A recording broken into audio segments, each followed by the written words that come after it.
Hi and welcome on to the section when we are looking at implementing an instrumentation strategy. So if you're coming from the background of AZ 104 or AZ 204, hi and welcome on to the section when we are looking at implementing an instrumentation strategy. So if you're coming from the background of AZ 104 or AZ 204, all of this will be very familiar to you. In fact, this entire section is going to be kind of a revision for you all. Here we just have to focus on the monitoring aspect when it comes on to your Azure resources, and for that we have to look at the main tool, that's Azure Monitor, and how we can use application insights when it comes on to performance monitoring for your web applications. So you would already been very familiar with the usage of Azure Monitor and application insights. So most of these concepts are going to be from a revision perspective. At the same time, I'll ensure to cover those aspects which are important from an exam perspective. So let's go on ahead.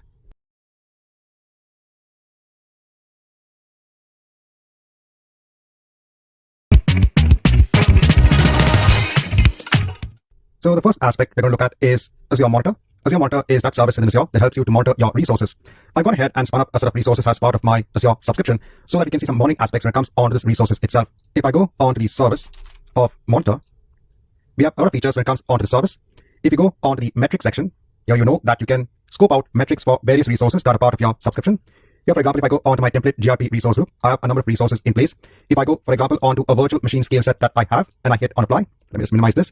You can select various metrics. For example, if I look at the percentage CPU over time, I can graph this accordingly. I can also save this onto my dashboard. So you can have a dashboard of all of your important metrics that you want to monitor over time. So in the metrics section, you can scope out the metrics for or graph out the metrics for various resources that are part of your Azure subscription. At the same time, if you go onto your activity log, here you will see the different administrative activities that have been performed on your resources. Currently, in terms of the filter, it's showing a time span of the last 6 hours. If I change this on to last week and hit on apply, I should see some information in place. I will see all of the operations that have been conducted on my resources. This is actually very useful. Normally, when it comes on to deployment of my resources, especially when it comes on to, let's say, ARM template deployments, if something fails, I can always go on to the Azure Monitor service. For example, I have an error here. Go on to the event itself, and you will see a message as to why that error occurred. So I told you in ARM templates, when you deploy it, maybe you might not get the error message straight away. What you can do is you can go on to Azure Monitor and debug the error accordingly. If you go on to the JSON bit and if you scroll down, you will see information about the event itself. This gives you kind of an insight as to why the error occurred. I normally use this as my go-to tool whenever a deployment fails or any sort of action fails on a particular resource. So the chapter is going to get up to speed on the key features available when it comes on the Azure monitoring service.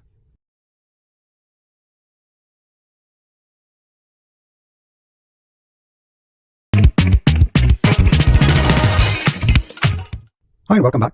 In this chapter, we want to revise the use of alerts when it comes onto the Azure monitoring service. For example, if you want your IT administrative team to be notified if any sort of metric goes beyond a certain threshold. For example, let's say your web application is facing errors. The users are receiving HTTP responses that correlates on errors for accessing the web application. You can have a metric in place accordingly and then probably send an email or notify an IT administrative team. Or if the CPU percentage of a virtual machine goes beyond a particular threshold, you can do that as well. When you create an alert rule, the first thing is you define the scope. For which resource do you want to base the alert rule on? If I filter on all of my resources, so for example, if I take a virtual machine that I have and I click on done, first step is to define the resource. The next step, very important, is to define the condition. You can define the condition based on metrics such as the CPU being consumed. You can base it on activity log, if any sort of operation is performed on the machine. You can base it on log. This is a custom log search. If I click on custom log search, it will take me onto a log analytics workspace. Now currently there's no data found because I don't have any log analytics workspace that are actually collecting data about this Azure virtual machine. Going back on to creating an alert rule. So we were on the condition, and then we have the resource health of the VM itself. Here now, let's say I go on to the metrics, and let's take the metric of the percentage CPU. If I scroll down, we have two thresholds in place. One is static and the other is dynamic. Next, we have the operator. We can say if the average CPU percentage is greater than 70%, then ensure to trigger an alert. Next, we have what is a frequency of evaluation. The frequency of evaluation is 1 minute at this point in time. It's defined as 1 minute. This means that the alert rule is going to check every 1 minute whether the average CPU percentage is greater than 70%. If I put the frequency of evaluation as every 5 minutes, this means the alert rule will check now once every 5 minutes if the percentage CPU is going beyond 70%. This is the frequency of evaluation. Next is the aggregation granularity. Here when you're talking about 5 minutes, you are telling the Azure monitoring service, when we are evaluating this alert rule, take the data, the average data over the last 5 minutes to come to a conclusion whether the CPU percentage is going beyond 70%. If I choose this as 15 minutes, here we are telling that, okay, once every 5 minutes, check whether the average CPU percentage over the last 15 minutes, when you take the average, if that is going beyond 70%. Hence, the frequency of evaluation is the different time frames at which you want this alert rule to evaluate this condition. And the granularity is over how much period of time do you want to take the metrics and see what is the aggregation type. It also depends upon the type that you choose here. For example, if I choose these metrics, then you can go on to actions. What is it that you want to do? For this, you can create something known as an action group. This comes as a separate resource when it comes onto your subscription. I can choose an existing resource group. I can scroll down. I can just give a group name. Go on to next for notifications. Here we can send the notification accordingly. I can put an email. Scroll down, hit on OK. Just have to give a name. Go to next for actions. Here you can trigger an action. For example, you can run an automation runbook. You can run an Azure function. You can send a request on Event Hub, the different actions that you can perform. And then go on tags, go on review and create. This is actually going to just create the action group. At this point in time, you still have not created the alert. This action group will then be assigned onto your alert. So we come back onto the alert rule. You can go on to details. Here you can choose the severity. You can give an alert name. Go on tags, go on to view and create, and you can go ahead and create the alert accordingly. So now based on the alert rule, if the CPU percentage goes beyond 70% over the last 15 minutes, then you probably will go ahead and get an alert. So in this chapter, again, just want to kind of revise or go through the creation of an alert rule when it comes onto Azure Monitor.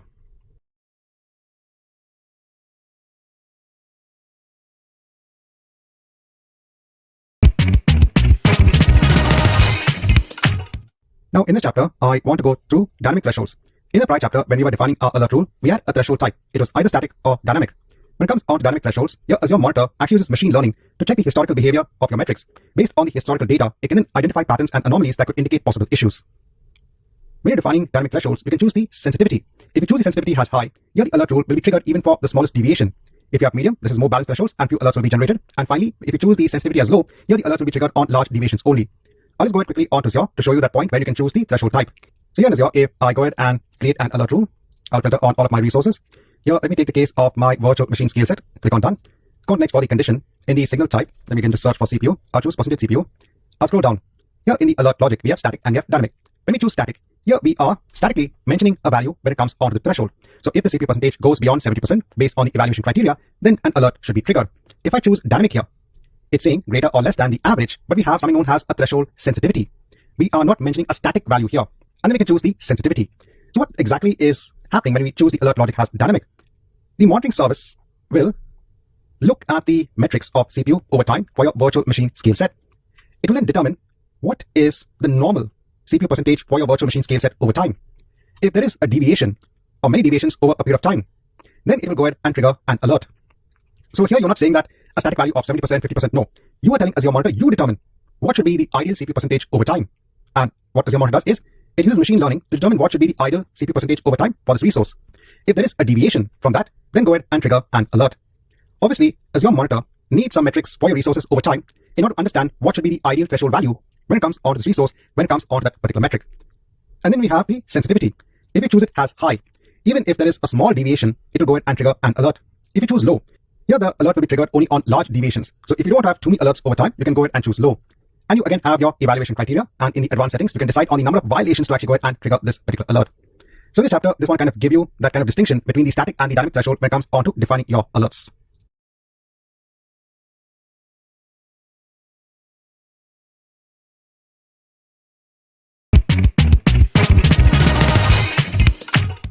Hi and welcome back.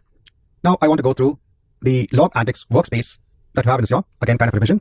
This is a resource that you can use for storing logs. So if you want to have a central repository when it comes on to the logs that you want to collect, you can create a Log Antics workspace. You can direct logs from your Azure virtual machines, from your on-premises servers, from Azure SQL database, different types of information from resources, all onto the Log Antics workspace. For some resources, you can directly go ahead and connect it from the Log Antics workspace. For other resources, you can play around with the diagnostic setting to go ahead and send data onto the Log Antics workspace.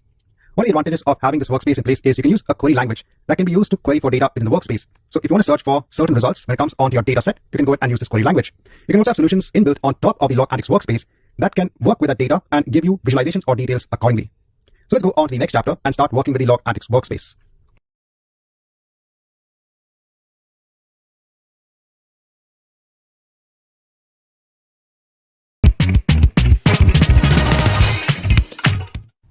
So here we are in Azure. Let me go ahead and create a new resource that will be our Log Antics workspace. I'll just search for Log Antics workspace. I'll hit on create. I'll choose an existing resource group that I have. Just give a workspace name. I'll choose my location. Go on to view and create. Let me go ahead and hit on create. Now the number of resources I have here, when it comes onto my subscription, I'm going to connect a couple of them onto my Log Antics workspace. So I can see I have my workspace in place. Let me go ahead onto the resource. When it comes onto the workspace, there's a lot that you can do. Firstly, I'm going to go onto my virtual machine. So I have a virtual machine in place. I have staging VM. I also have a virtual machine scale set also in place. Let me go onto my virtual machine here and let me hit on connect. What this does is it will apply an extension of a Log Antics agent that's going to be installed on the virtual machine. That Log Antics agent will actually connect onto this Log Antics workspace and send the data accordingly. Obviously, we have to decide on the type of data that needs to be collected in this log_ANDEX workspace. If I go back onto my workspace, I can go on to agent management. Here, let me go on to the data collection rules. Let me create a new rule. I'll just give a rule name. In terms of the region, I'll choose North Europe. I'm choosing platform type as Windows because I have a Windows-based machine. Go on next for resources. I'll click on add resources. I'll choose my staging VM, hit on apply. Go on to next for collect and deliver. Let me add a data source. In terms of the data source, I could choose either performance counters or Windows event logs. Let me choose Windows event logs and decide what I want to collect. Let me collect the information when it comes onto application. If you want security in terms of system, any sort of errors or warning messages. Let me go on to next for the destination. So my destination is my log_ANDEX workspace. Let me add the data source.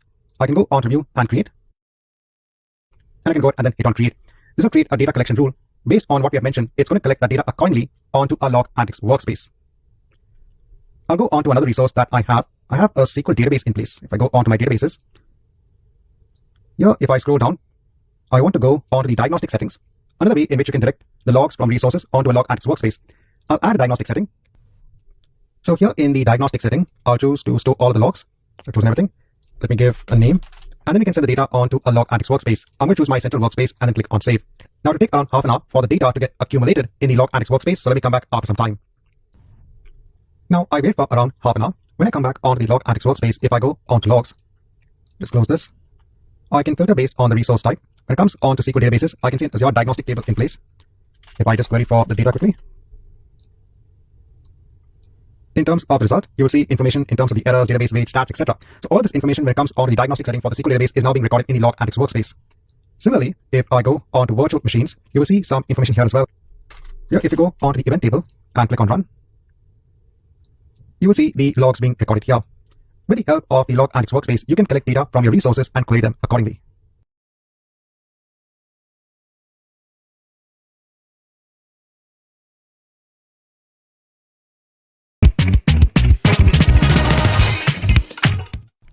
Hi and welcome back. Now in this chapter, I want to go through the service map solution. This solution helps to discover application components on Windows and Linux-based systems. You can see information such as connections between servers, latency for connections, etc. In order to go ahead and use the solution, you have to ensure that the machines that are going to be part of service map is connected onto a log_ANDEX workspace, and they also need to have the dependency agent installed on them. So let me show you how you can use the service map solution. Now currently in Azure, I have a virtual machine in place. It's staging VM. This particular virtual machine we have seen earlier on is already connected onto my log_ANDEX workspace. I have a log_ANDEX workspace in place. It is connected onto this workspace itself. So the first job, which we have already done earlier on, is to connect this virtual machine onto a log_ANDEX workspace. The next step is to ensure that we install that agent, that dependency agent on this virtual machine. In order to go ahead and do this, I have an ARM template in place that's going to go ahead and install this extension. It's going to install this extension for an existing Azure virtual machine. I need to change the name here because the name of my machine is staging VM. And pretty simple. It just needs to go ahead and install the dependency agent. Again, here you can see a condensed version wherein I'm only having the code in the template, in the ARM template for deploying the extension. I'll go ahead and copy this. Here in Azure, let me create a new resource. This is going to be a template deployment. Hit on create. I'll build my own template in the editor. Let me click on save. I'll choose my resource group. On to view and create. And let me go ahead and hit on create. Let's wait till the deployment is complete.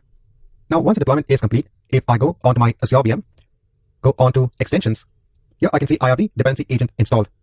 I'll now go onto the log_ANDEX workspace. That's my central workspace. Here I'm going to go onto the workspace summary. Click on add. We can add different solutions when it comes onto the marketplace on top of the log_ANDEX workspace. I'm searching for service map. I'll choose that particular solution and hit on create. So we're kind of pasting a solution on top of the log_ANDEX workspace. I'll choose the workspace, go on to view and create. And let's go ahead and hit on create. Now, once the deployment is done, I'm going to wait for around 4 to 5 minutes so that the solution can start working with the data within the workspace itself. So let's come back after some time. So after the deployment is complete, I'll go ahead on the resource. So I wait for some time as well. If I go on to the summary, we are now in the solution itself. It says the solution requires additional information. So it seems that we need more time for service map to go ahead and work with the data. So let's come back again after some time. Now I waited for around 5 to 10 minutes. When I refresh the page now in the summary, I can see one machine is now reporting onto service map. That's my staging VM. If I click on staging VM, here I can zoom in. I can just hide this. You will actually see all of the different ports which are being recognized as having some sort of service running on this Azure virtual machine. I can see that I also have 10 clients that are actually trying to connect on port 3389. So basically, there are some people who are trying to connect forcefully onto my Azure virtual machine. And the solution is quite impactful. It gives you a lot of information when it comes onto the processes running on the machine itself.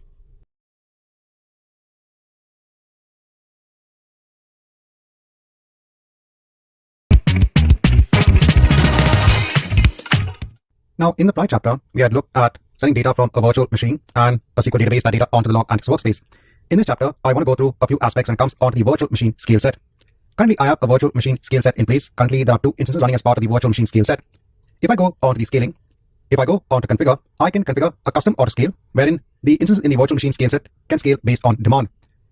Also, if I go onto the notify section here you can only notify when auto scale is enabled.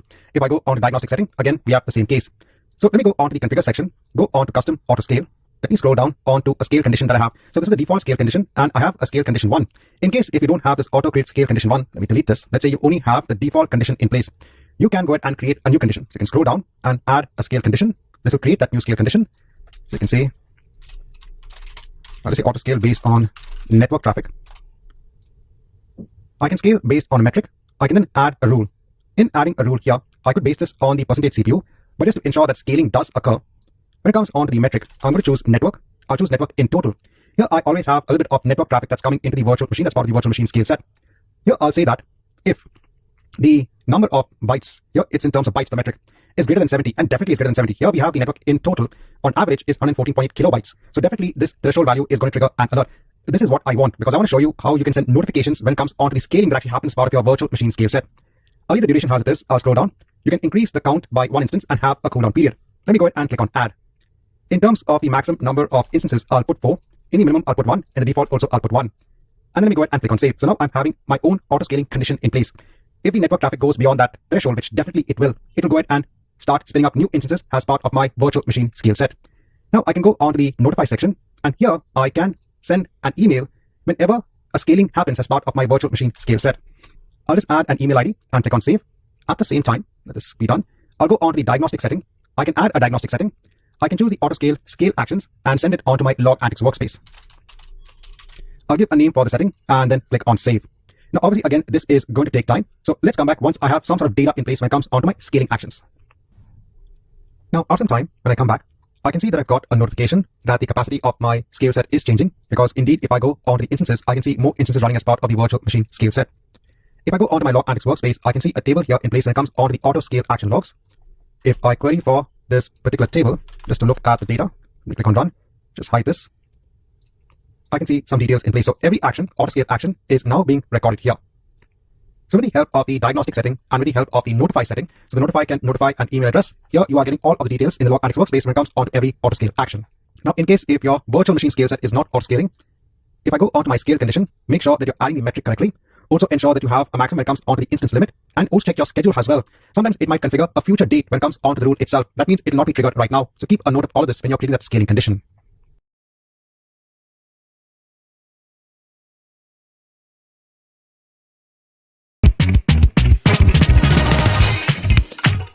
Hi and welcome back.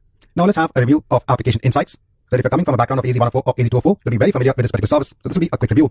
We'll also see again a quick example on how you can set up application insights for those who are not familiar with the service itself. So application insights provides the feature when it comes onto application performance management and monitoring of your live web applications. Here you can see aspects such as detecting performance issues or any other issues when it comes onto your application. There is support for .NET, for Node.js, Java, and Python. This can work for applications that are hosted in Azure on your on-premises environment or other cloud platforms as well. It has integration with Visual Studio, has an integrated development environment, and here you can see several aspects such as how users interact with your application. So how does it normally work? Well, you install a small instrumentation package that is an SDK for your application, or you can use the application insights agent. You can then instrument your web application, your background components, and even your JavaScript in your web pages. The telemetry data sent by application insights has very little impact when it comes on the overall performance of your application. So in the next chapter, let's look at an example when it comes on the usage of application insights.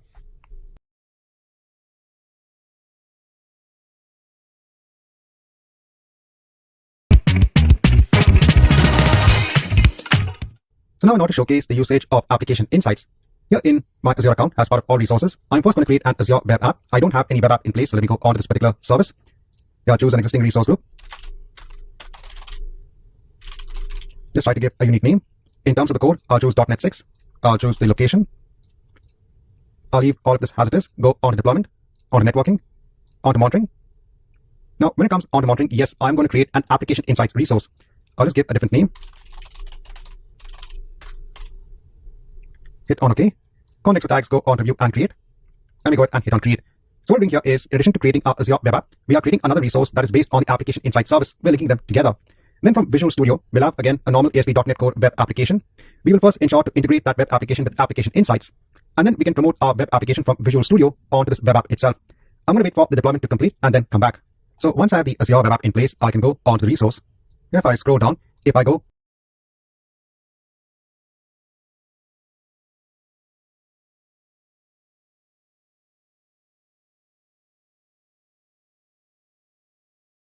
on to Application Insights, it is currently enabled. In terms of .NET Core, in terms of instrumentation, the collection level is recommended. And you can change the other settings as required. At the moment, I'm keeping everything as it is. In Visual Studio, on my local machine, let me quickly create a new project. Again, ASP.NET Core, go on to next. Just give a project name, go on to next, hit on create. Just go on to the pages, just make a change onto the index page. Click on save. Now I'll integrate this with Application Insights. I'll go on to the project, I'll right click, I'll choose the option of configure Application Insights. I'll choose Azure Application Insights, go on to next. I'll choose the resource because I'm logged into my account. Go on to next. It's basically going to configure a connection string. Go on to next and then hit on finish. So this is done. It also installs some NuGet packages when it comes on to instrumenting Application Insights for your application itself. I'll then hit on close. I'll now publish my project from my local machine onto my Azure web app. I'll choose Azure, go on to next. Azure App Service, go on to next. I'll choose my Insights app, hit on finish. This will create a published profile. Let me hit on the publish button. Let's wait till this is complete. Once it's complete, it will launch the application in the Edge browser. I want to go on to the Application Insights resource that we have. This is the one. I'll go on to it. Here, if you go on to Live Metrics, let me just hide this. The Live Metrics is connecting, the stream is connecting onto my application. So if you go onto the application, go on to the different parts of the application itself, here you will start to see live metrics about the application. That means you've gone ahead and connected the application that's running in the Azure Web App Service onto this Application Insights resource. This is how you can start seeing live telemetry data when it comes onto your web application that's hosted on the Azure Web App.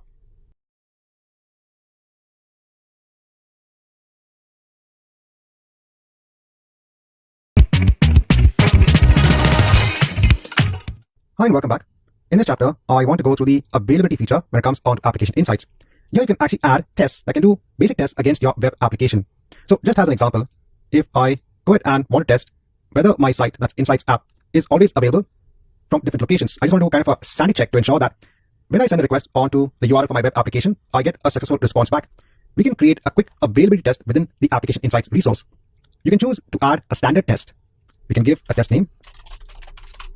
What is the URL I want to test? I'll just take the URL of my Azure web app and place it here. If you want to check all of the dependent requests, for example, if your web application has images or it has JavaScript, you want to ensure that all of that is also checked whether it loads as expected when a request is sent to getting a response back. You can check to pass dependent request. If I scroll down, you can choose your test frequency. By default, it is 5 minutes. In terms of the test locations, you can test your application from various locations and also get the response time, a pretty useful feature. The standard test info, so you are making a GET request and you're expecting a 200 response. That's the OK response when it comes onto an HTTP GET request. And then you can go ahead and hit on create. This will create a simple availability test. I'm going to wait for around 15 to 20 minutes to ensure that we have some results in place when it comes onto our availability test. Now I'll come back after some time.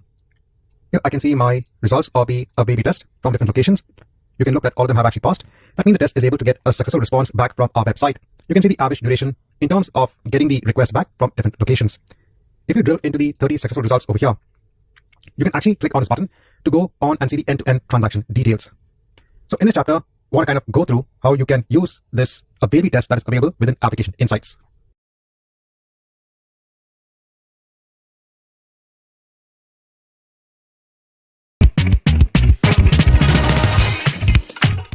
Hi and welcome back.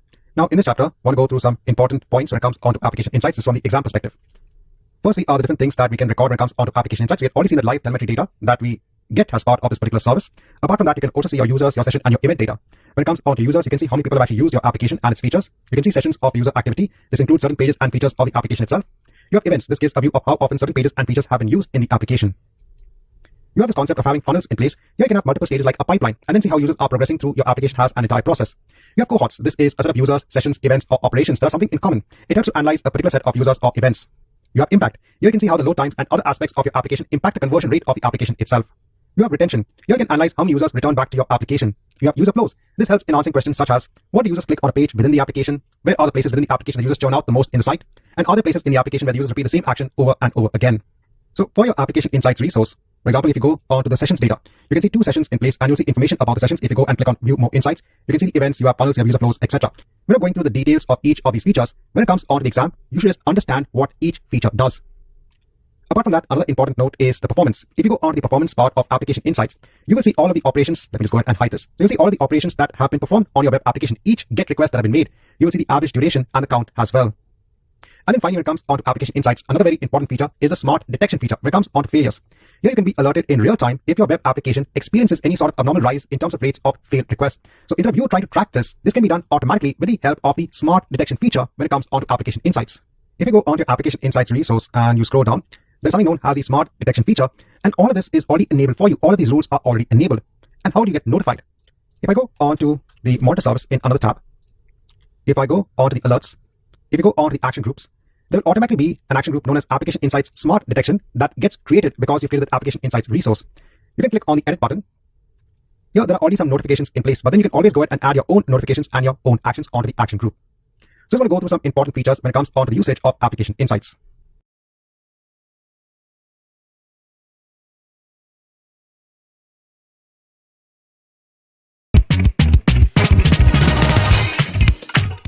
Hi and welcome back.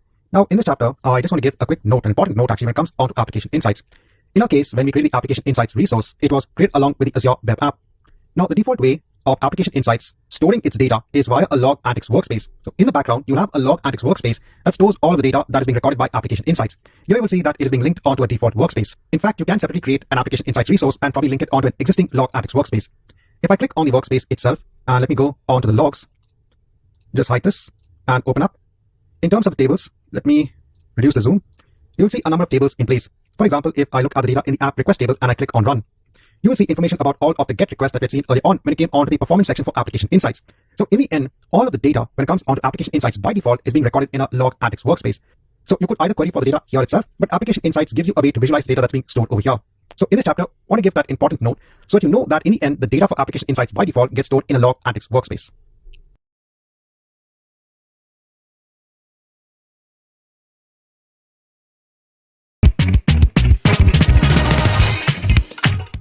Hi and welcome back.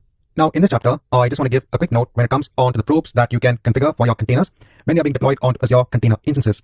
You can actually use YAML files when it comes on to the deployment of your container instances. This is done by the use of container groups. Now there's something known as a liveness probe, wherein, if I just scroll down onto the YAML deployment, when you're doing the deployment itself, you can specify that you want to have this probe in place and what is appeared in seconds. See, what this does is, let's say your container is not working for some reason, it can go ahead and actually restart the container automatically. This is very important if you have functionality within the container that needs to be up and running, and let's say it's crashed because of some error. You can go ahead and ensure that the container instance can restart the container automatically. Another probe that is available is the readiness probe. Here, if I scroll down, so let's say that your container, your application container depends upon a database being up and running and having data in place. You can ensure that you have the readiness probe in place. In the readiness probe, you'll actually have commands in place to check. Once the data is in place, then go ahead and start this particular container. Because let's say you have an application running in the container and it tries to connect to a database which is not in the ready state, the application will get an error. So this from the perspective of the exam, just wanted you all to know on these 2 types of probes that you can have for your container instances.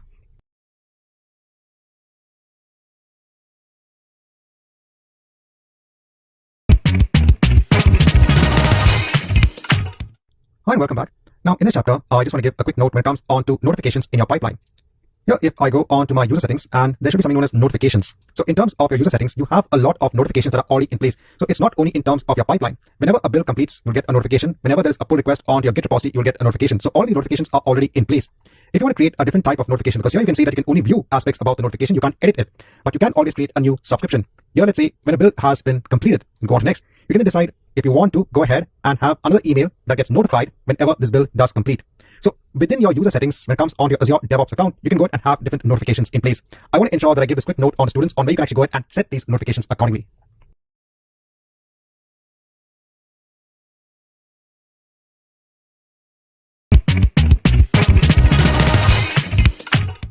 Hi and welcome back. Now in this chapter, I just want to give a quick note when it comes on to the IT Service Management Connector.